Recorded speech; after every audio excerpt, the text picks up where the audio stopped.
4 out of 9 of the tarts that Mr. Lim baked were pineapple tarts. The rest were coconut tarts.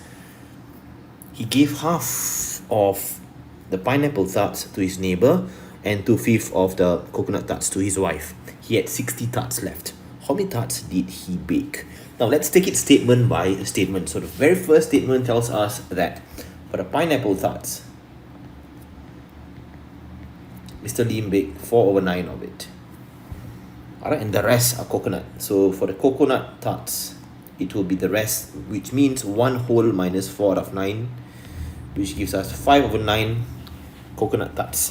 He gave half of the pineapple tarts to his neighbor. So that will be half of means times the pineapple tarts. And this will be 2 out of 9 given away. Alright, and also 2/5 of the coconut tarts was given to his wife. So 2/5 of means times the coconut tarts is 5 out of 9. So another 2 out of 9 given away. He had 60 tarts left. So what does this mean? This is giveaway, right?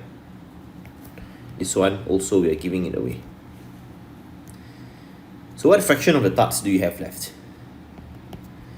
1 whole minus 2/9 minus 2/9. That will give us 5 out of 9 of the tarts left. So 5/9 of the tarts represent 60 tarts. And then we can find 1 out of 9. That will be 60 divided by 5. That will be 12 tarts. And then we can find 9 out of 9, which is 1 whole of the tarts. That's 12 times 9.